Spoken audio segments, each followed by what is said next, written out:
오늘도 주님 말씀 앞에 나온 우리 모든 성도님들을 주님의 이름으로 사랑하고 축복합니다.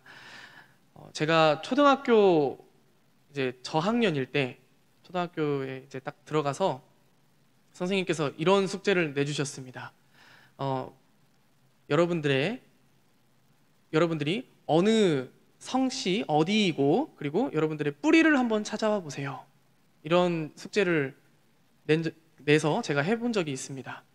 그래서 이제 집에 가서 저희 아버지에게 아버지 뭐 이런 숙제를 아버지라고 안 했겠죠. 요즘도 조금 아버지라고는 안 합니다. 아직 애기라서. 그래서 아빠, 학교에서 선생님이 이걸 알아오라는데 이게 뭐야? 그렇게 물어봤더니 저희 아버지가 집에 아직도 제가 제 그 본가 방에 가면은 그걸 왜 제가 가지고 있는지 모르겠는데 이 두루마리로 이 족보가 저희 집안 족보가 이렇게 두루마리로 있습니다. 그래서 그거를 쫙 펴시면서 저희 아버지가 한번 설명을 해주신 기억이 있습니다. 그래서 이게 점점 이렇게 쭉쭉쭉 타고 올라가 보니까 저는 전주 이씨 시중공파 34대 손이더라고요. 그래서 본은 이제 김제에 있고 뭐 이런 것들을 이제 알게 되는 그런 시간을 갖게 됐었습니다. 그래서 뿌리, 뭐 이런 족보, 일하기 이런 이야기들 이런 것들을 왜 그러면은 학교에서 선생님들이 하게 했을까라는 것들을 생각을 해봤을 때 이 사람이 어떤 사람이고 어떤 가정에서 태어났으며 이 사람의 뿌리가 어디인지 즉 그 근본이 어디인지 이것을 알기 위해서 이런 것들을 알고 있어야 된다. 이 사람의 역사가 무엇인지를 알아야 이 사람이 어떻게 잘 살아갈 것인가 이런 것들을 알 수 있을 것이다 라는 생각을 하게 됐습니다. 오늘 우리가 읽은 창세기 5장, 이 창세기 5장의 말씀은 아담의 계보를 나타냅니다. 하나님은 가인과 그리고 가인의 후손을 아담의 계보에서 제외하십니다. 그리고 죽은 아벨을 대신해서 셋이라는 아들을 통해 아담의 계보를 이어가십니다. 오늘 우리가 읽은 창세기 5장 오늘 본문은 아담부터 그리고 노아 때까지 해서 총 10대의 계보를 소개하고 있습니다. 우리는 오늘 본문 이 아담의 계보를 통해서 그리스도인의 근본을 찾을 수 있습니다. 오늘 본문에서 가장 먼저 등장하는 인물은 바로 셋입니다. 셋은 딱히 뭐 문명의 발전이라든지 뭐 과학의 발전 뭐 이런 엄청난 업적을 이루지는 않았습니다. 다만 셋은 에노스를 낳고 그리고 여호와의 이름을 부르는 예배자의 조상이 됩니다. 셋의 후손은 여호와 앞을 떠난 가인과 또 그의 후손과 달리 여호와의 이름을 불러 예배하는 자의 삶을 살았다거나 그리고 하나님과 동행하였다라는 그 사실만이 오늘 성경에서 우리가 가지고 있는 성경에서 언급되고 있을 뿐입니다. 여기서 우리는 우리의 관점과 그리고 하나님의 관점이 다르다는 사실을 알 수 있습니다. 우리는 업적과 명성 그리고 권세에 관심을 두지만 하나님은 오직 하나님의 이름을 부르며 하나님과 함께하는 사람에게 관심을 둔다는 사실을 우리는 오늘 본문 말씀을 통해서 알 수가 있습니다. 셋과 그의 후손들은 사람의 눈보다는 하나님의 눈에 더 관심을 두었던 사람들입니다. 그래서 하나님이 말씀하시는 이 아담의 계보에 들 수 있었습니다. 그리고 이 계보는 예수님의 계보로 이어지게 됩니다. 하지만 오늘 이 아담의 계보는 그리 유쾌하게 시작하지만은 않습니다. 3절 말씀을 한번 다시 보시면 이렇게 나와 있습니다. 아담은 130세에 자기의 모양 곧 자기의 형상과 같은 아들을 낳아 이름을 셋이라 하였고 라고 기록되어 있습니다. 여기 보시면 아담이 130세에 셋을 낳았는데 자기의 형상, 그러니까 아담의 형상 같은 아들을 낳았다고 기록하고 있습니다. 아담은 이 1절에서 보았듯이 원래 하나님의 형상으로 창조된 영광스러운 존재였습니다. 게다가 그들은 하나님으로부터 복을 받은 존재였습니다. 그들이 범죄하지 않았다면 하나님의 형상에서 나오는 하나님의 영광을 쫓아 하나님과 아름다운 교제가 영원히 이어졌을 것이고, 하나님께서 공급해 주시는 모든 복을, 하나님께서 주시는 그 모든 복을 풍성히 누릴 수 있었습니다. 그러나 죄를 지은 후에 인간은 하나님의 형상을 잃어버리게 되고 복 대신에 죽음의 저주를 맛보게 되었습니다. 삶 전체가 수고이고 무거운 짐을 지고 가는 고통뿐이었습니다. 그때부터 질병과 고통, 미움, 증오, 심지어는 이 전장에 나오는 살인까지 벌어지게 됩니다. 즉, 아무리 문명이 발전하더라도 인간은 인간의 본질대로 살 수 없게 되었음을 나타냅니다. 하지만 오늘 본문은 이런 절망 가운데에서 우리에게 한 줄기 빛을 보여줍니다. 오늘 아담의 계보를 쭉 살펴보면 하나님과 동행한 에녹이 나오고, 또 하나님의 위로를 소망하며 확신하는 라멕이 등장합니다. 그리고 하나님이 인정한 의인 노아도 등장합니다. 이것은 아담의 철저한 회개와 변화가 보여주는 결과입니다. 아담이 인생의 우선순위를 내가 아닌 하나님에게로 옮겨놓은 이후부터 하나님이 그에게 거룩한 계보를 이을 수 있는 셋을 주셨다는 것은 인간에게 희망을 나타냅니다. 이런 희망은 결국 예수 그리스도를 통한 영원한 구원의 길을 열어주는 출발점이 되게 됩니다. 그리고 오늘 본문에서 우리가 또 하나 확인할 수 있는 사실이 있습니다. 에덴 동산 중앙에 있었던 나무가 뭐였죠? 선악을 알게 하는 나무와 생명나무, 이 생명나무가 있었는데, 이 생명나무, 이 선악을 알게 하는 나무, 이 두 가지가 있었는데, 이 에덴 동산 중앙에 있는 선악을 알게 하는 나무의 열매를 먹으면 어떻게 된다고 하셨죠? 하나님께서 반드시 죽으리라. 하나님께서 분명히 반드시 죽으리라 말씀을 하셨습니다. 그 말씀, 하나님께서 말씀하셨던 그 반드시 죽으리라 하셨던 그 본문의 말씀이 오늘 본문을 통해서, 이 계보들을 통해서 분명하게 이루어지고 있다는 사실을 우리는 알 수가 있습니다. 인간은 누구나 이제 나이가 들면 죽음을 맞이하게 되는 장면이 오늘 본문에서 반복적으로 나옵니다. 에덴을 상실한 인간은 하나님과 영원히 하나님과 쭉 동행할 수 없게 되었습니다. 이것이 하나님께서 인간에게 주신 저주이고 벌입니다.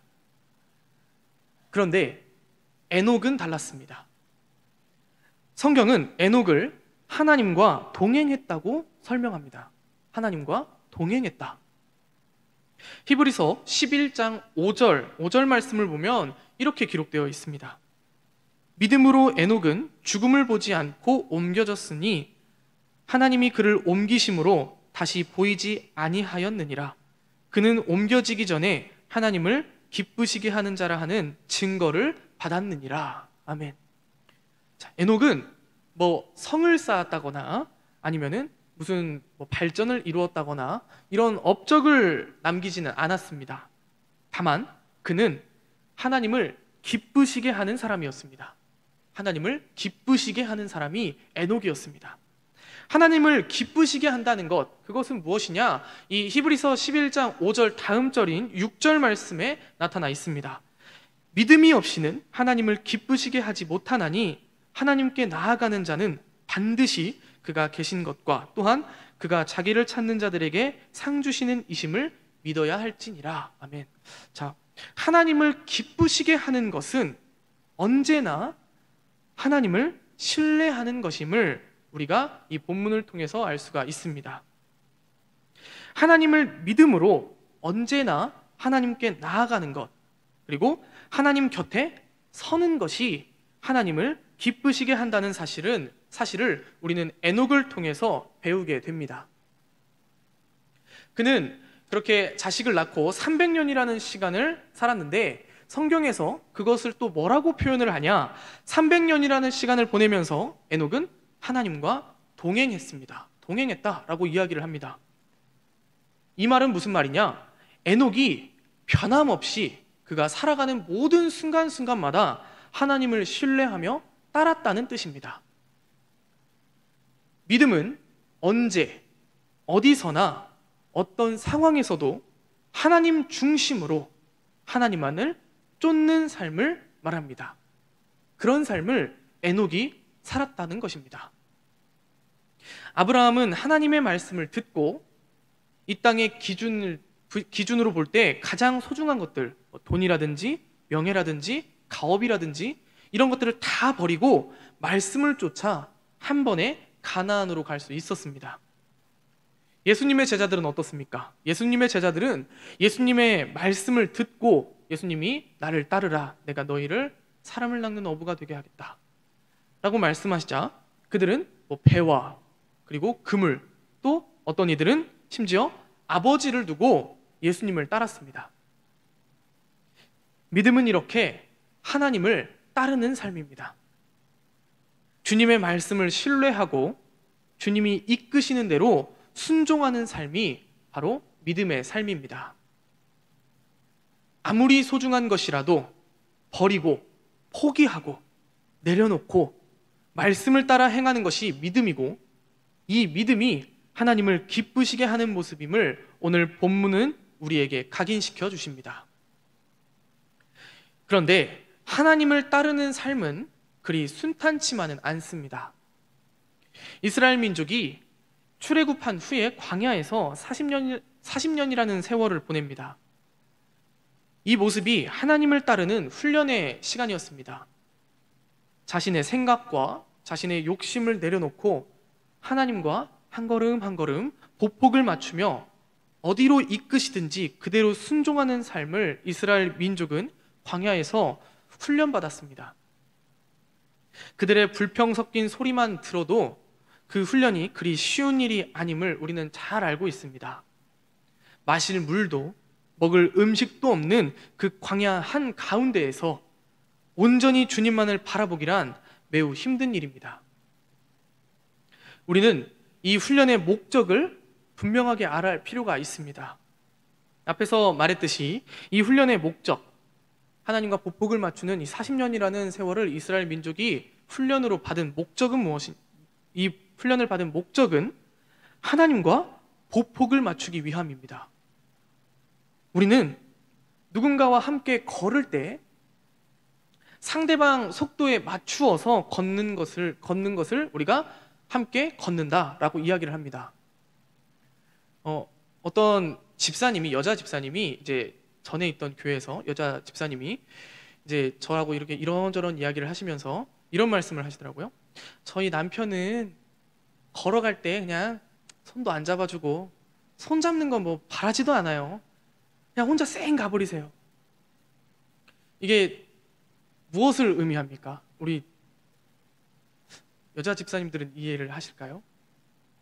이게 남편이 그냥 쌩 가세요. 저하고 같이 가주지도 않고 그냥 쌩 가세요. 이렇게 말씀을 하시더라고요. 굉장히 이게 서운하셨던 모양입니다. 그래서 이거를 그 남자 집사님께 가서, 집사님 같이 좀 걸어요.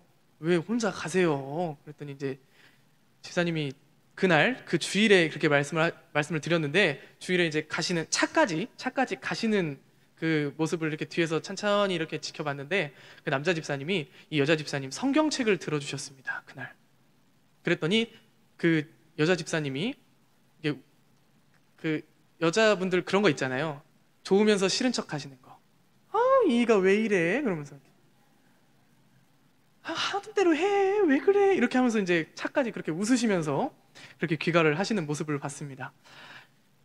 함께 걷는다는 것은 무엇입니까?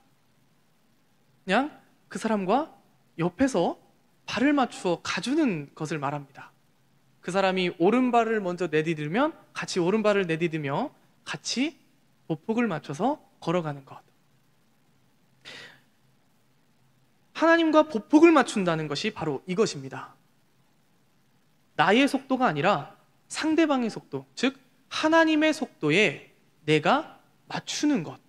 그래서 온전히 하나님의 속도에 내가 들어가는 것이 바로 하나님께 받는 그 훈련입니다. 우리는 모든 속도와 모든 방향을 하나님께 맞추어야 합니다. 더 직접적으로 말하면 내가 죽어야 합니다. 내가 죽고 하나님만 내 안에 살아 계셔서 나를 이끌어 주시는 삶을 우리는 살아야 합니다. 내가 살아있으면 절대로 하나님과 같이 걸을 수 없게 됩니다. 내가 가지고 있는 가치관, 그리고 내가 가지고 있는 습관, 버릇, 그리고 모든 계획을 버리고 온전히 죽어짐을 통해 하나님과 우리는 그 죽음을 통해 하나님과 동행할 수 있습니다. 내 안에 내가 비워지고 온전히 하나님으로 채워질 때 우리는 하나님의 영광을 볼 수가 있습니다. 하나님의 영광을 바라보는 사람은 세상의 것은 헛된 것으로 보입니다. 그리고 모든 가치가 오직 하나님께 있음을 깨닫고 그것을 인정하게 됩니다. 그래서 주님 안에서 모든 것을 할 수 있는 능력이 생기고 완전히 변화된 삶을, 그 성화된 삶을 살 수 있습니다. 성경은 우리에게 어떤 업적을 이루라고 가르치지 않습니다. 믿음으로 하나님과 동행하고 그로 인해 하나님을 기쁘시게 하는 삶을 살라고 우리에게 선포할 뿐입니다. 대부분의 사람들은 믿음으로 하나님과 동행하기를 꿈꾸기보다는 어떤 업적을 이루려고 합니다. 그리고 그것을 하나님을 위해서 하는 것이다 라고 합리화하기도 합니다. 하지만 그런 마음은 오히려 유혹과 시험에 빠지기 쉽게 만듭니다. 우리가 물에 빠졌을 때 물 위에 뜰 수 있는 방법이 무엇입니까? 내 온몸에 힘을 빼야 물에 뜰 수 있습니다. 그래야 몸이 물에서 뜨고 그리고 안전하게 구조되거나 무트로 나올 수가 있습니다. 이렇듯 우리는 우리 몸의 힘, 마음의 힘을 빼고 그저 믿음으로 하나님과 동행하면 됩니다. 하나님께 온전히 맡겨드리면 됩니다. 하나님과 동행하는 것만이 하나님을 기쁘시게 하는 삶이라는 사실을 알아야 합니다. 우리는 또한 하나님과 동행하는 믿음의 사람만이 하나님의 구속사에 동참할 수 있는 특권을 누리게 된다는 사실을 깨달아야 합니다. 이런 삶은 단순히 이 땅에서 복을 누리기 위한 것이 아닙니다. 하나님께서는 하나님과 동행하는 에녹을 정말 사랑하셔서 죽음을 보지 않고 하나님께로 옮겨가셨습니다. 하나님께서 범죄한 인간에게 내리신 이 죽음이라는 저주를 에녹에게는 거두시는 장면입니다. 300년을 한결같이 하나님을 믿고 동행한 에녹이 받은 상급이 이 세상의 것입니까? 절대 그렇지 않습니다.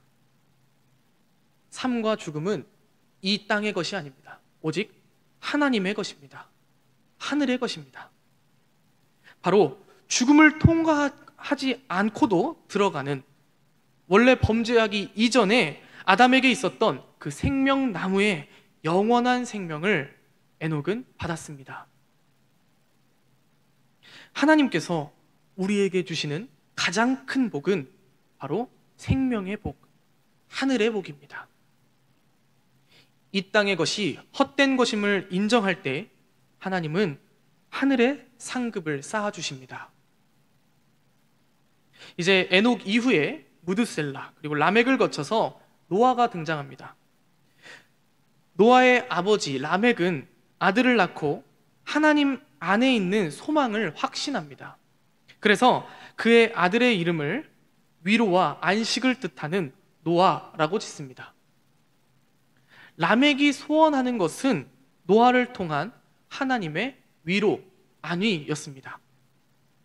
우리 29절 말씀, 오늘 본문 29절 말씀을 다시 한번 같이 읽어보겠습니다. 시작. 이름을 노아라 하여 이르되 여호와께서 땅을 저주하심으로 수고롭게 일하는 우리를 이 아들이 안위하리라 하였더라. 아멘. 라멕은 이 땅을 고칠 수 있는 것은, 이 땅을 회복할 수 있는 것은 오직 하나님의 위로뿐이라는 사실을 알았습니다. 수고롭게 무거운 짐을 지고 가는 인생에서 안식을 주시고 회복을 주실 수 있는 분은 바로 하나님밖에 없음을 라멕은 그의 아들의 이름을 통해서 고백하고 있는 것입니다. 라멕의 믿음은 이런 면에서 미래지향적입니다. 지금의 삶이 고달프고 또 고통스러워도 그의 아들, 자신의 아들 노아 때문에 이 땅 위에 하나님의 위로가 나타날 것이라는 믿음이 라멕의 믿음입니다. 현재를 보고 절망하고 또 낙심하는 것이 아니라 미래를 확신하며 자식에게 하나님을 향한 비전을 유산으로 물려준 사람이 라멕입니다. 노아는 아버지 라멕의 기대와 믿음대로 하나님 앞에 당대의 의인이며 완전한 자요, 하나님과 동행하는 사람으로 살았습니다. 이러한 노아를 통해 하나님은 하나님의 구원 역사를 이루어 가시기로 작정하십니다. 앞으로 이어질, 이제 창세기에서 앞으로 이어질 대홍수 심판 때 아버지 라멕의 믿음대로 노아는 하나님의 위로를 경험하는 사람이 되어 가족이 구원되고 또 새로운 믿음의 조상으로 사용받게 됩니다. 결국 아담의 계보는 하나님께 사용받는 믿음의 계보가 되고 여기서 예수님이 태어나게 되는 놀라운 복을 이 가족이 누리게 됩니다. 하나님은 우리가 주님을 따르는 제자로 살아가길 원하고 계십니다. 주님을 믿음으로 따를 때 그리스도인은 하나님의 도구로 사용되는 복을 받게 됩니다. 그리고 주시는 복을 누리며 살 수 있습니다. 우리는 창세기 5장에 기록된 아담의 계보를 통해서 우리 믿음을 점검해 볼 수 있습니다. 하나님과 동행하는 자로, 하나님의 기쁨이 되는 자로 서 있는지, 아니면 세상에 남길 업적을 세우기 위해 혈안이 되어 있진 않은지 우리는 오늘 말씀을 통해서 되돌아볼 수 있습니다. 그리고 다시금 주님 앞에 바르게 서서 믿음의 계보에 들어가는 우리 모두가 되기로 결단해야 합니다. 그것이 그리스도인의 뿌리이자 근본이기 때문입니다. 하나님은 우리가 주님과 동행하는 자가 되길 원하십니다. 그리고 구원의 길로 따라오라고 인도하고 계십니다. 우리가 다시 에덴을 회복하여 주님과 거닐길 원하시며 우리를 오늘도 주님의 계보로, 그 믿음의 계보로, 주님의 그 구원 역사 안으로 오늘도 우리를 초대하고 계십니다. 기도하겠습니다. 구원의 하나님, 우리를 자녀 삼아 주시고 구원의 길로 인도해 주심에 감사합니다. 말씀으로 우리를 채워주시고 지치고 피곤한 심령에 은혜의 단비를 내려 주심도 감사드립니다. 주님, 오늘 말씀 가운데 임재하신 주님을 바라봅니다. 우리가 주님과 동행하며 주님의 기쁨이 되는 자들이 되길 원합니다. 우리 삶에서 주님의 현존하심을 인지하고 늘 주님 품 안에 안기어 살아가며 감사하는 주님의 성도들이 되게 하여 주시옵소서. 주님의 인도하심을 따라 살아갈 때 우리를 사용하여 주시고 주님의 계보에, 그 믿음의 계보에 들어가는 놀라운 복을 허락해 주시옵소서. 우리가 다시 에덴을 회복하여 주님의 사랑을 품고 전하게 하여 주시옵소서. 감사드리며 예수 그리스도의 이름으로 기도드립니다. 아멘.